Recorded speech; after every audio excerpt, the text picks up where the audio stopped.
வணக்கம் நேர்களே, இது ஷர்மிளா டாக்கீஸ். நான் உங்கள் டாக்டர் ஷர்மிளா. இன்னைக்கு நம்மளோட சிறப்பு விருந்தினரா இணைஞ்சிருக்கிறாங்க முனைவர் டாக்டர் சுந்தரவல்லி அவர்கள். வணக்கம் தோழர். வணக்கம் தோழர். வணக்கம் தோழர்.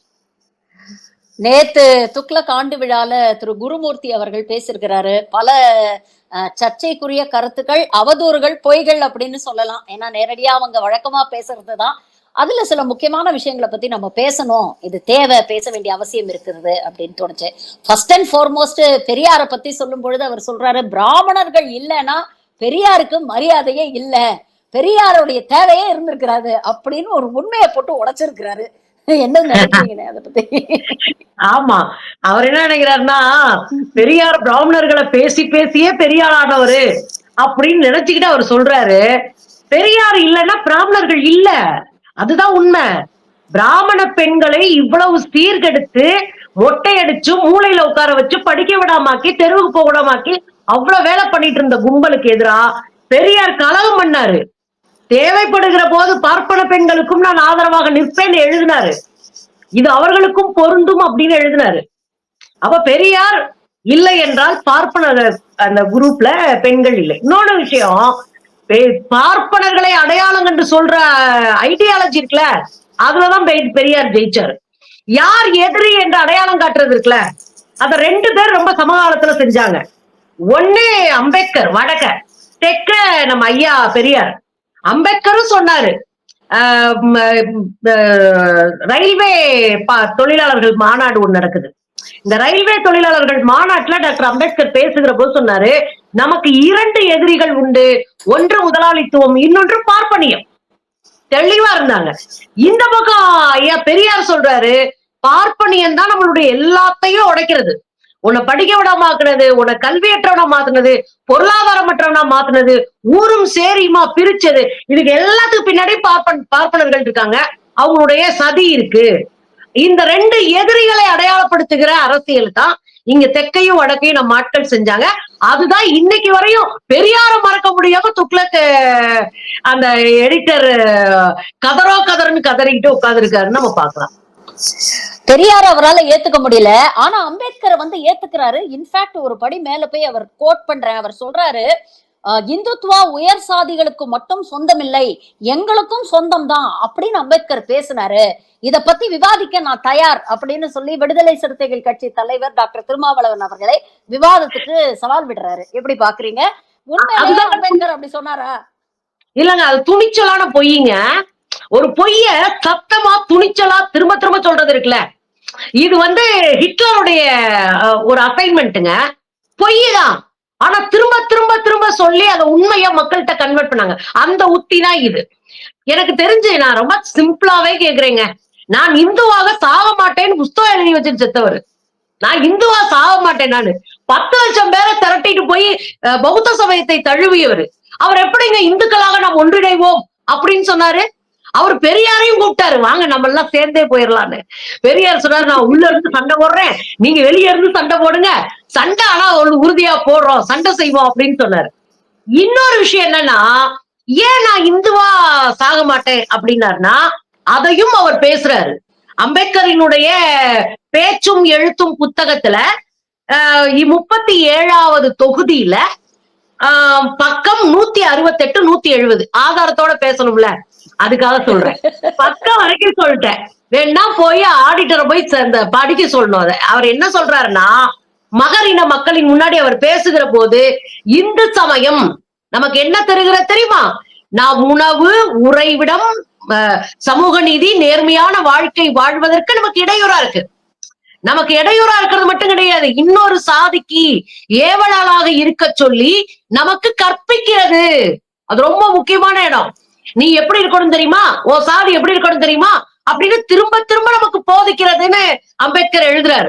இன்னொரு விஷயம் கூட அம்பேத்கர் சொன்னாருங்க, இது மட்டும் அவர் சொல்லிட்டு அப்படியே கடந்து போயிடல. ஏன் தீண்டாமை இருக்குன்னு கேட்கிறாரு. தீண்டாமையின் வேர் சாதியில இருக்கு, சாதியினுடைய வேர் எங்க இருக்குன்னு தேடுறாரு. அது வர்ணாசிரமத்துல இருக்கு, வர்ணாசிரமத்தின் வேர் எங்கடா இருக்குன்னு தேடுறாரு. அது பார்ப்பனியத்துல இருக்கு, பார்ப்பனியத்தின் வேர் எங்க இருக்குன்னா அதிகாரத்துல இருக்குன்றார். இது அம்பேத்கருடைய கோட்டு. இவங்க என்ன பேசுறாங்க? அம்பேத்கர் பார்ப்பனியத்திற்கும் இந்து மத அடிமைத்தனத்திற்கும் எதிராக நின்றவர். தொடர்ந்து இந்துத்துவாக்கு எதிராக பிரச்சாரம் செய்தவர். இந்துத்துவாக்குள்ள இருந்து அவர் செய்ய முயற்சித்தெல்லாம் ஃபெயிலியர் ஆகுது. ஆனா இந்த கும்பல் யாருங்க? அம்பேத்கர் அவ்வளவு கேடு கட்டவர்களும் விமர்சன கும்பல். இதெல்லாம் வந்து பேசிடுவாங்க நம்ம முன்னாடி. இந்து கோடு இருக்குல்லங்க, பெண்களுக்கான இந்து சட்டம், அது வந்தப்போ நீ என்ன சொன்ன? அம்பேத்கர் இந்து குடும்பங்களை உடைக்க பார்க்கிறார், அம்பேத்கர் இந்துக்களுக்கு எதிரி, அம்பேத்கர் ஒரு தீண்டத்தகாதவர் அப்படின்னு பல வகையில அவர் கொலை மிரட்டல் வரைக்கும் விட்ட கும்பல் இந்த கும்பல். இன்னைக்கு அவர் இல்ல, ஓட்டு பொறுக்கணும்னு நீ தயாராயிட்டாங்க. அதனால ஓட்டு பொறுக்கிறதுக்காக அண்ணன் வந்து வாங்க திரும்ப உங்களோட நான் சவால் விடுறேன். நீ என்னையா அவ்வளவு தூரம் போறது? இந்த பக்கம் வா, நான் போது அவங்க வீட்டுல இருக்கிற சின்ன பிள்ளை கடைசியால் நான் வச்சு அடிக்கிறேன் உன்னை நொட்டாங்கையிலே. இந்த படிக்காத அந்த வாட்ஸ்அப்ல வர்ற வதந்திகளை நம்பிக்கிட்டு ஒரு கூட்டம் மண்டையாட்டும்ல, அந்த கூட்டம் நம்ம இல்ல, நாங்க இல்ல, அதுல நம்ம தெளிவா இருக்கோம். நாங்க வாசிக்கிறவங்க, படிக்கிறவங்க, உரையாடுறவங்க, நேர்மையா களத்துல ஆதாரங்களோடு பேசுறவங்க. சோ இந்த உரையாடுறேன், இந்த இப்படி கையெழுத்து உடைக்கிற, கூப்பிடுறேன், நான் விவாதம் பண்றேன்றதெல்லாம் சீமானோட நிறுத்திக்கணும். வந்தீங்கன்னா வா, எங்க வீட்டுல 5ஆவது படிக்கிற பிள்ளை இருக்கு, அதுகிட்ட பேசி தெரிஞ்சுக்கிட்டு போ, அப்படித்தான். சரி, சமீபத்துல நாக்பூருக்கு தன்னுடைய நாக்கை அடமானம் வைத்த அந்த நபரை வந்து போற்றி பேசுகிறார் மேடையில. எப்படி வந்து துக்ளக்ல வந்து சோ வந்து பத்திரிகை மூலமாக பெரியாரை எதிர்த்தாரோ, இன்னைக்கு அரசியல் தளத்துல திரு சீமான் அவர்கள் எதிர்க்கிறாரு அப்படின்னு போற்றி பேசக்கூடிய அதே நேரத்துல இன்னொரு விஷயத்துல போகும்போது அப்படியே ரொம்ப கேஷுவலா சொல்லிட்டு போறாரு. இதை எவ்வளவு பேர் கவனிச்சாங்கன்னு எனக்கு தெரியல. தமிழ்நாட்டுல போதை பழக்கம் வந்து ரொம்ப அதிகமாயிடுச்சு, போதை புழக்கம் அதிகமாயிடுச்சு, இதுக்கு குஜராத்தை காரணம் காட்டுறாங்க. ஆனா உண்மையிலேயே மணிப்பூர்ல இருந்து தூத்துக்குடி வழியாதான் இது வந்து தமிழ்நாடுக்குள்ள வருது. ஆரம்பத்துல இந்த போதைப் பொருள் கடத்தல எல்டிடிஇ தீவிரவாதிகள் செஞ்சுட்டு இருந்தாங்க, இப்போ இஸ்லாமிய தீவிரவாதிகள் செய்யறாங்க அப்படின்னு சொல்லி எல்டிடிவி ஆர்கனைசேஷனை, அந்த விடுதலை புலிகளுடைய அமைப்பையே வந்து தீவிரவாதிகள், போதை மருந்து கடத்துறவங்க அப்படின்னு பிராண்ட் பண்றாரு. இவருடைய கொள்கை தலைவர் திரு பிரபாகரன் அவர்களுடைய அமைப்பை வந்து இவ்வளவு கொச்சைப்படுத்துறாரு. இத பத்தி என்ன நினைக்கிறீங்க? இதுல ஒரே கல்ல 4 மாங்காய் அடிக்கிறதுக்கு ட்ரை, இந்த பெருசு ஒரே கல்ல 4 மாங்காய் அடிக்கிறாராம். அதுல ஒண்ணு தமிழ்நாட போதை மருந்துக்கு கூடாரம் மாத்துறாராம், அதுல குஜராத்தை காப்பாத்துறாராம், இந்த பக்கம் இஸ்லாமியர்களை கோர்த்து விடுறாராம், அங்கிட்டு புலிகளை இழிவுபடுத்துவாராம். இது என்ன? அவ்வளவு மடையர்களாவாய்களை பார்த்தா தெரியுது. முதல்ல ஞாபகம் வச்சுக்கோங்க, இந்த ஆண்டு 2024லயே மிக அதிகமான போதைப் பொருள் பிடிபட்ட ஒரு இடம் இருக்குன்னா அது முந்த்ரா துறைமுகம். அதானியினுடைய குஜராத்ல இருக்கிற முந்த்ரா துறைமுகம் தான் மிக அதிகமான போதை மருந்துகள் பிடிபட்ட இடம். கேஸே இல்லாம இருக்கிற இடமும் அதுதான். இன்னொரு விஷயம், குஜராத்ல உள்துறை அமைச்சர், குஜராத் மாநிலத்தின் உள்துறை அமைச்சர், அவரு குஜராத்துக்குள்ள 5 இடங்கள்ல போதை மருந்து கம்பெனியை நடத்தினாரு. அவருடைய தொகுதியில அவர்கள் ஆள் நடத்தினாங்க, போதைப் பொருள் தயாரிக்கிற கம்பெனி. நீங்க வந்து இங்க எங்கிட்ட பேசவே கூடாது. இன்னொரு விஷயம் என்னன்னா, புலிகள் அதை கடத்தினாங்க, இது கடத்தினாங்கன்ற மூலமாக ஒரு நிலத்திற்கான நீண்ட நெடிய போராட்டத்தை கொச்சப்படுத்துது. வாடகைக்கு விட்டு சம்பாதிக்கிற, வெறும் வயிற்று பொழப்பு நடத்திக்கிட்டு இருக்கிற சீமான் போன்ற சில்லறைகள் இதுக்கு கோவப்படணுமா இல்லையா? உங்க இயக்கத்தினுடைய தலைவர், உங்க அப்பா முதல்ல அண்ணனாரு, இப்ப அப்பாவா மாத்திட்டாரு. வர வர சீமானுக்கு வயசு விவாசல ஓடுது. நம்மளோட 5 வயசுக்கு மூத்தவருங்க. அவர் உட்காந்துட்டு இங்க உருட்டிக்கிட்டு கிடக்குறாரு. அவரே வந்து எனக்கு அப்பாரு. சரி, என்னமோ கழுத, சந்தோஷமா இருந்துட்டு போங்க.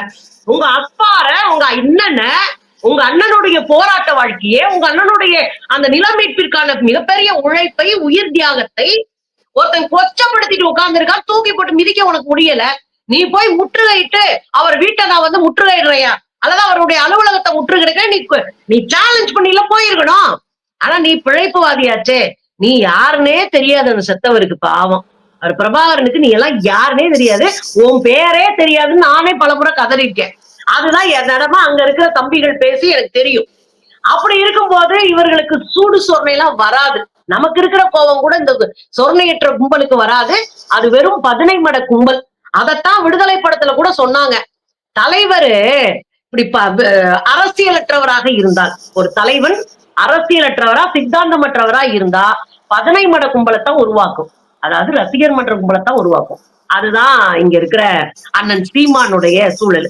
இந்த பக்கம் நீங்க பாத்தீங்கன்னா, தமிழ்நாட்டை ஏன் போதை மருந்துக்கான ஒரு அடையாளமா மாத்த நினைக்கிறாருன்னா, நம்முடைய முன்னேற்றத்தை, நம்முடைய வளர்ச்சியை அது பின்னுக்கு இழுக்கணும். அல்லது அது குறித்த ஒரு பிம்பத்தை உடைச்சிட்டு நெகட்டிவான ஒரு பிம்பத்தை கட்டமைக்கணும்னு எல்லாரும் சேர்ந்து முயற்சி பண்றாங்க. தமிழ்நாட்டுல சட்ட ஒழுங்கு கெட்டு போச்சுங்க, தமிழ்நாடு சீரழிஞ்சு போச்சு, தமிழ்நாட்டுல பொருளாதாரம் வீழ்ந்து போச்சு, தமிழ்நாட்டுல பெண்களுக்கு பாதுகாப்பு இல்லை, தமிழ்நாட்டுல போதை மருந்து, இதெல்லாம் திட்டமிட்டு கட்டமைக்கப்படுறதுங்க. தமிழ்நாட்டுல போத ஒழிப்பிற்காக இறங்கி அவ்வளவு வேலை செஞ்சுட்டு இருக்கு தமிழ்நாடு அரசு. கடந்த 10 ஆண்டுகளாக இங்க முருகனுக்கு வேலை எடுத்துட்டு போனாங்க, ஞாபகம் இருக்குங்களா உங்களுக்கு? முருகனுக்கு வேலை எடுத்துட்டு போனது எங்க அண்ணன் எல்முருகன் காலத்துல. எல்முருகன் காலத்துல முருகனுக்கு வேலை எடுத்துட்டு போகும்போது திருச்சிக்கு பக்கத்துல பாஜக காரர் அபின் கடத்திட்டு போனாரு, ஞாபகம் இருக்குங்களா? ஏதோ அப்பெல்லாம் தேனாரும் பாலாரும் அப்படி ஓடிக்கிட்டு இருந்த மாதிரியும், இப்ப இவர் வந்த பிறகு மொத்தமா வந்து டீலிங் எடுத்து அப்படின்டா டீலர் மாதிரி விட்ட மாதிரியும், இது திட்டமிட்டு அரசின் மீது வன்மத்தையோடு பரப்பப்படுகிற ஒரு பொய்ங்க. ஒழிக்கிறதுக்கு ட்ரை பண்றாங்க. இருக்கு போத மருந்து அங்கங்க பிடிபடுது, காவல்துறை உதவியோடய போத மருந்து விற்பனை செய்யப்படுகிறது, பல இடங்கள்ல சோதனை நடத்தப்படுது, விடாம துரத்தி அதை சரி பண்றதுக்கு வேலை பார்த்துட்டு இருக்காங்க. இங்க பாஜக கும்பல் வடமாநில தொழிலாளர்கள் மூலமாக திட்டமிட்டு தமிழ்நாட்டுக்குள்ள கடத்துறாங்க. நீங்க கடத்துறதுக்கு ஒரு வழி இருக்குங்க.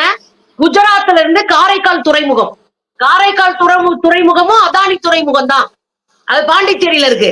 அப்ப குஜராத்ல இருந்து காரைக்கால் துறைமுகத்துக்கு நேரடியா வந்து பாண்டிச்சேரியில இருந்து தமிழ்நாட்டுக்கு போதை மருந்து கொண்டு வர ட்ரை பண்றாங்க. அப்ப என்ன அர்த்தம்? தமிழ்நாடை போதை காடாக மாற்றி இங்கே ஒரு அரசியல் மாற்றத்தை செய்ய முடியுமா அப்படின்றதுக்காக போதை மருந்து கடத்துறதே பாஜக கும்பல் தான். நான் அடிச்சு சொல்லுவேன், நான் வாங்க சட்ட ரீதியா நான் எதிர்கொள்றேன், நான் அடிச்சு சொல்றேன். அந்த வேலையை இந்த கும்பல் தான் செய்யறாங்க. ஒண்ணு. ரெண்டாவது விஷயம், கடைசியில விடுதலை புலிகள் போயிட்டாங்க. இஸ்லாமியர்கள் இவங்களுடைய டார்கெட்டடான இருக்கிற ஒரு எதிரியே இஸ்லாமியர்கள் தான். சிறுபான்மை மக்கள்ல ஒருத்தரை எதிரியா காமிக்கிறது தான் எப்போதுமே பயங்கரவாதத்தினுடைய ஒரு அடையாளம். அதாவது குறிப்பா சொல்றேன்னா தேசியவாதம் பேசி திரிவாங்கல்ல, அந்த கும்பலுடைய அடையாளம். அப்புறம் அந்த நேர்மை, நியாயம், நீதி அப்படின்னு பேசி திரிற அதிகார வர்க்கத்தினுடைய ஒரு வேலை, ஒரு திட்டமிடல்ல ஒரு பங்கு என்னன்னா எதிரியாக ஒருத்தரை காட்டுறது. அந்த எதிரியாக காட்டுறது பொதுவாக பிஜேபி இங்க இருக்கிற இஸ்லாமியர்களை காட்டும். அதைத்தான் போற போக்குல இஸ்லாமியர்களையும் கோர்த்து விட்டு போறோம். இங்க அவங்க ஏதோ ஆட்டுக்கடை நடத்திக்கிட்டு ஒரு மாட்டு பிரியாணி வச்சா அந்த தள்ளுவண்டி கடையை கூட வைக்க விடாம போய் உள்ள அலப்பறை பண்ணுவான் பிஜேபி காரன். ஆனா கொஞ்சம் கூட கூச்ச நாச்சம் இல்லாம ஒரு பார்ப்பன அடியாலே, ஒரு பார்ப்பனர் வந்து அடியால் வேஷம் போட்டு அங்க வந்து நின்றுட்டு இங்க இருக்கிற இஸ்லாமியர்கள் மீது ஒரு குற்றத்தை சாட்டிட்டு போவார். இது கடைந்தெடுத்த அயோக்கியத்தனம். தமிழர்களை, தமிழ் இயக்கங்களை, இங்க இருக்கிற தமிழ் மக்களாக இருக்கக்கூடிய இஸ்லாமியர்களை கேவலப்படுத்துறதுக்கான வேலையை குருமூர்த்தி தொடர்ந்து செஞ்சா நாளைக்கு இன்னைக்கு சீமான் படுற கேவலத்தை குருமூர்த்தி பட வேண்டி இருக்கும். எச்சரிக்கை இது. திமுக அரசு வந்து ஒரு பித்தலாட்டு அரசு அப்படின்னு சொல்றாரு. முதலமைச்சர் திரு மு க ஸ்டாலின் அவர்கள் சொன்னாரு, எங்களுக்கு பெரும்பாலும் ஒண்ணுதான், பெரியாரும் ஒண்ணுதான், எல்லா மக்களையும் நாங்க ஒரே தட்டுல வச்சுதான் பாக்குறோம் அப்படின்ற ஒரு அர்த்தத்துல அவர் சொன்னதை வந்து இவர் கோட் பண்ணி சொல்றாரு. அது எப்படி பெரும்பாலும் பெரியாரும் ஒண்ணாக முடியும்? பெருமாள் மீது பற்று இருக்கிறவனுக்கு பெரியார் மீது பற்று இருக்காதே.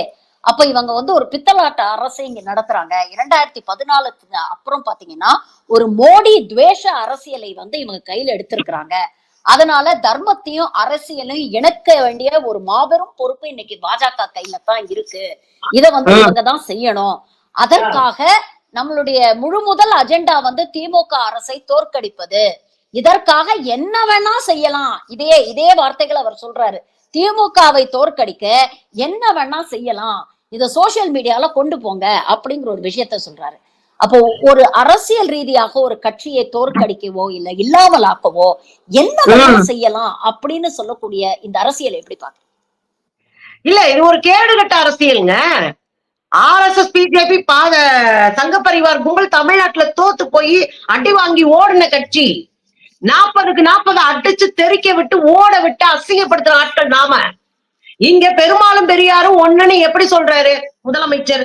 ஒரு அரசு சொல்லுது, ஒரு முதலமைச்சர் சொல்றாரு. திமுக கட்சி தலைவர் சொல்லல. திமுக கட்சி தலைவர் கடவுள் மறுப்பாளர். திமுக கட்சி தலைவரா இருக்கக்கூடிய ஸ்டாலின் கடவுள் மறுப்பாளர். ஆனா மனைவியை அவங்களுக்கு எது பிடிக்குதோ அதை செய்யறதுக்கான ஒரு விடுதலையோட அந்த குடும்பம் இயங்குதுன்னா அதுதான் பகுத்தறிவு, அதுதான் சுயமரியாதையான குடும்பம். அவங்களா சரியாயிட்டு வரட்டும்னு அவர் விட்டுருக்கிறாரு. ஒண்ணு. ரெண்டாவது, ஒரு அரசு பெருமாளையும் பெரியாரையும் ஒன்னாத்தான் பார்க்கணும். கடவுள் நம்பிக்கை இருக்கிற எல்லா சமூகத்தையும் அரவணைக்க வேண்டியது பொறுப்பு அரசுக்கு இருக்கு. இந்த பக்கம் என்னுடைய சித்தாந்தத்தையும் வளர்த்தெடுக்க வேண்டிய பொறுப்பு அரசுக்கு இருக்கு. இது ரெண்டையும் பாக்குறது பேர் தான் அரசு. அரசுக்கும் அரசியல் கட்சிக்குமே வெறி வித்தியாசம் தெரியாத அரைவேக்காடா இருக்கிற துக்ளக் ஆசிரியர் என்ன பெரிய அறிவுரையா தமிழ்நாட்டுக்கு சொல்லி கிழிக்கிறாரு. நான் கேக்குறேன், உங்களுக்கு என்ன அருகதை இருக்கு, என்ன அறிவு இருக்கு நான் கேக்குறேன்.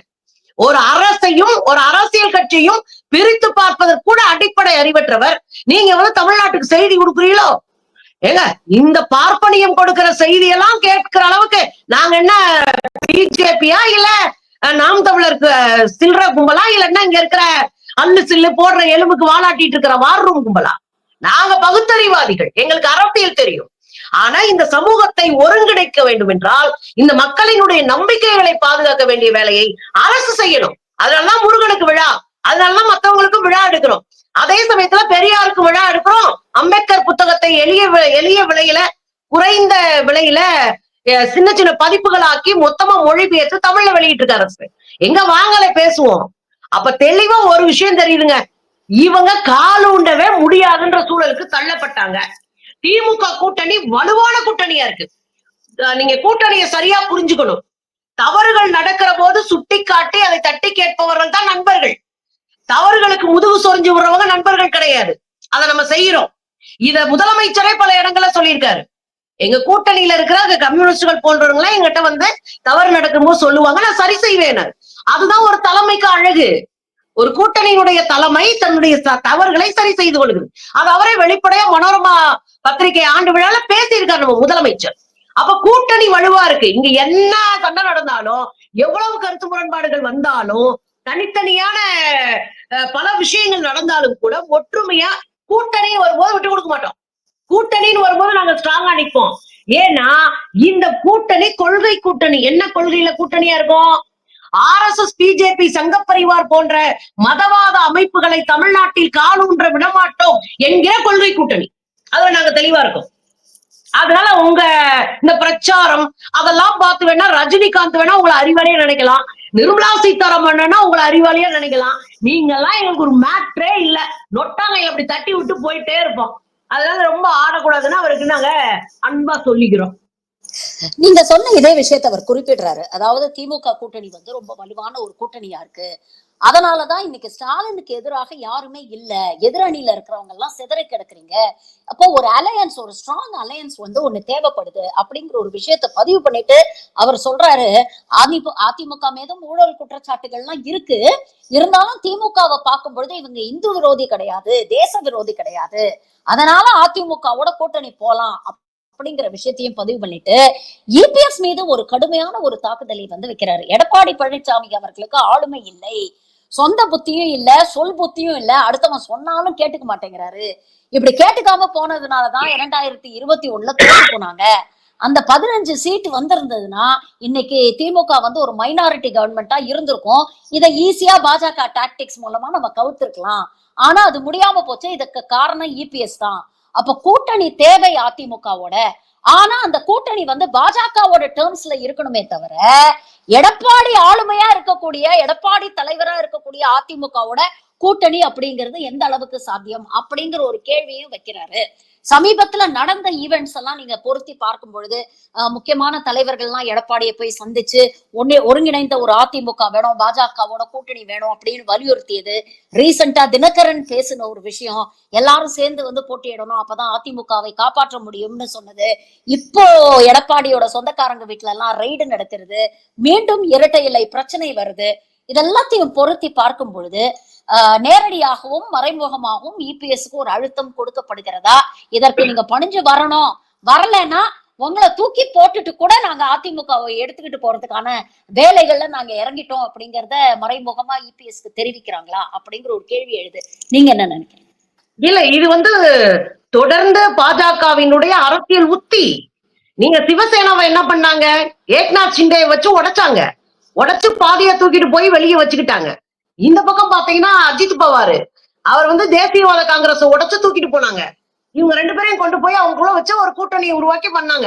அவங்க எந்த எட்ஜுக்கும் தயாரா இருக்கிறாங்க. இப்ப எடப்பாடியாருடைய சொந்தக்காரர் வீட்டுக்கு தான் இப்ப ரைடு போயிட்டு இருக்கு. நாளைக்கு எடப்பாடியார் வீட்டுக்கே வரும். எடப்பாடியார் கூட இருக்கின்ற மந்திரிகள்லாம் எக்கச்சக்கமா சம்பாரிச்சு வச்சிருக்காங்க. அத குறித்து ஏற்கனவே ஒரு மிரட்டல் கொடுத்துட்டாங்க பிஜேபி. உன் ஃபைல் எல்லாம் என்கிட்டதான் இருக்கு, மரியாதையா இருந்துக்கோ அப்படின்னு. நாளைக்கு இந்த எடப்பாடியாரா ஓபிஎஸ்ஆ இபிஎஸ்ஆ கட்சி சின்னம் யாருக்கு வர்றது? கட்சியினுடைய ஆண்மை ஆண்மை இல்லாதவரா ஆளுமை இல்லாதவரா அப்படின்னு ஆமா ஆமா ஆமா எல்லாம் ஒரு வேட்டி கட்டா ஆம்பளையாடான்னு கேட்ட பிறகு பல்ல காட்டிட்டு இருக்காங்கன்னா அவங்க எல்லாம் என்னத்த பண்றது தெரியல. இவராவது ரோசப்படுவார்னு பார்த்தா இவரு கம்மி போய் உட்கார்ந்து இருக்காரு. ஏங்க ஆளுமே இல்லை, இலக்கே இல்லை, நீ எல்லாம் ஒரு ஆளே இல்லடா, உன்னையெல்லாம் வச்சுட்டு ஒண்ணுமே பண்ண முடியாதுன்னு சொல்லும் போது அதிமுகவுக்கு கோவம் வரணுமா இல்லையா? நமக்கு கோவம் வருதுங்க. ஒரு கட்சியினுடைய தலைமை 1000 இருக்கட்டுங்க, லட்சம் இருக்கட்டும், நான் ஜண்டா ஓட்டு கூட இருக்கேன், எனக்கு முரண்பாடு இருக்கு ஓபிஎஸ் ஓட இபிஎஸ் ஓட. ஆனா இபிஎஸ் ஒரு கட்சியினுடைய தலைமை பொறுப்புல இருக்காரு, பொதுச் செயலாளரா இருக்காரு. போற போக்குல நொட்டாங்கையில ஒரு ஆளே இல்லடா, அவரெல்லாம் வச்சுட்டு ஒண்ணும் பண்ண முடியாது நீங்க பொது மேடையில சொல்லிட்டு போக முடியுதா? இந்த தைரியம் எங்க இருந்து வந்துச்சு? மிரட்டுறதுக்கு எனக்கு பின்னாடி வழி இருக்கு, ஆள் இருக்காங்க, இவங்களை நாங்க மிரட்டி பண்ணி வைப்போம், நாங்க இவங்களை இல்லைன்னா கட்சியை உடைப்போம், இல்ல தேர்தல் ஆணையத்தை வச்சு கட்சி சின்னத்தையும் இதையும் ஓபிஎஸ்ல கொடுத்துட்டு போயிடும். அதான் அதுக்கு பின்னாடி இருக்கிற அரசியல். கட்சி சின்னத்தை புடுங்கி கட்சியினுடைய பேரை புடுங்கி ஓபிஎஸ் கொடுங்க. ஓபிஎஸ் மாதிரி காலம் விழுந்து கும்பிட முடியாது.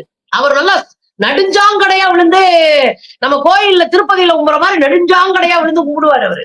அதனால அவருக்கு தான் இந்த கட்சி சின்னத்தையும் கூட ரெடியா இருப்பாங்க. இவங்களுடைய நோக்கம் என்ன அப்படின்னா எப்படியாவது கால் பதிக்க வேண்டும் என்பதுதான். ஏன் கால் பதிக்கணும் அப்படின்னா ஓபிஎஸ் அவர்கள் இவங்க கூட தான் கும்பிடு போடுவாங்க. ஆனா இபிஎஸ் அடுத்த ஆல்டர்னேட்டிவா தேட ஆரம்பிச்சிருக்காங்க. இது ஒரு பதற்றத்தை இந்த கும்பலுக்கு உண்டாக்கி இருக்கு. அவர் கூட எஸ்டிபிஐ போய் சேர்ந்திருக்கிறாங்க, இந்த போய் மதிமுக சாரி அவர் பேர் என்ன, விஜயகாந்தோடைய கட்சி தேமுதிக போய் சேர்ந்திருக்கிறாங்க. சோ இப்படி ஒரு அலையன்ஸ் ரெடி பண்ண உடனே உங்களுக்கு பயம் ஆயிடுச்சு. மேபி இந்த எலெக்ஷன்ல இந்த அலையன்ஸ் நல்லா இன்னும் வலுவா கூட மாறுறதுக்கு வாய்ப்பு இருக்கு. ஆனா அதை உடைச்சு இவங்களை காலி பண்ணணும் தான் நீங்க இந்த கதற அண்ணாமலை கப்சு பண்ணிருக்காரு பாத்தீங்களா? அதிமுக பத்தி எதுவுமே பேசுறது இல்லையே, அமைதியா இருக்காரு. அவர் ஒன்லி போக்கஸ் திமுகவுக்கு எதிராக நிப்பாட்டுறாரு. ஏன்னா அவங்க ஒரு திட்டமிடலோட களம் இறங்கிட்டாங்க. அவங்க ரொம்ப தெளிவா இருக்கிறாங்க.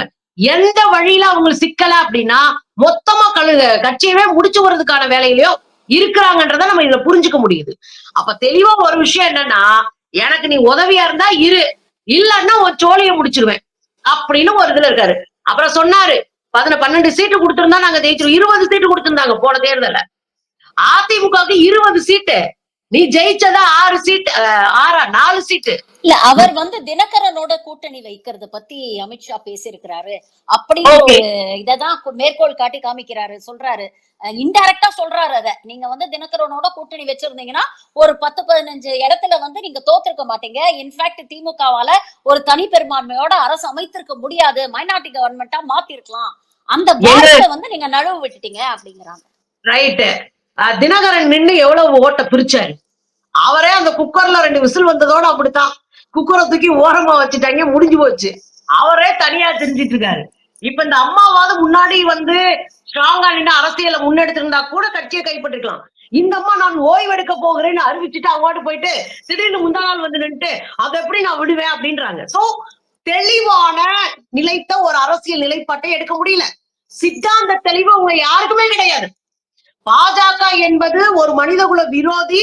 இந்திய தமிழ் சூழல்ல அவங்க எப்பவுமே மனுஷங்களுக்கு சப்போர்ட்டா நிக்க மாட்டானுங்க. இவன் பார்ப்பனியத்தை உயர்த்தி பிடிக்கிற கும்பல், நம்முடைய அத்தனையும் அழிச்சுட்டு இருக்கிற கும்பல்ன்ற அடிப்படை அரசியல் இங்க இருக்கிற யாருக்குமே தெரியல, எதிர்கட்சியில இருக்கிற யாருக்குமே தெரியல.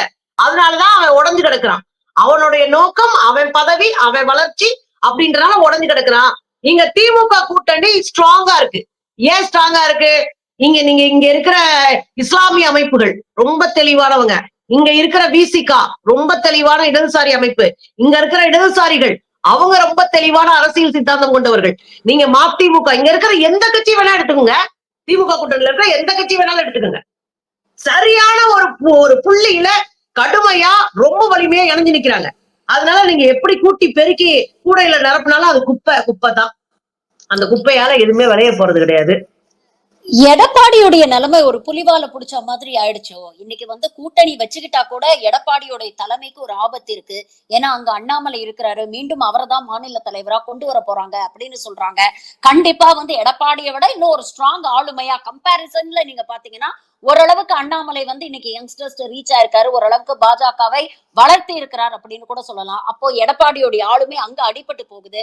இல்ல எடப்பாடி முரண்டு பிடிச்சாருன்னா அவரை ஒதுக்கி வச்சுட்டு அதிமுகவோட கூட்டணி வச்சுக்கிட்டா கூட காடர் லெவல்ல இது ஒர்க் அவுட் ஆகுமா? என்னதான் அரித்மெட்டிக் பேசினாலும் கெமிஸ்ட்ரின்ற ஒரு விஷயம் இருக்கு இல்ல தோழர்.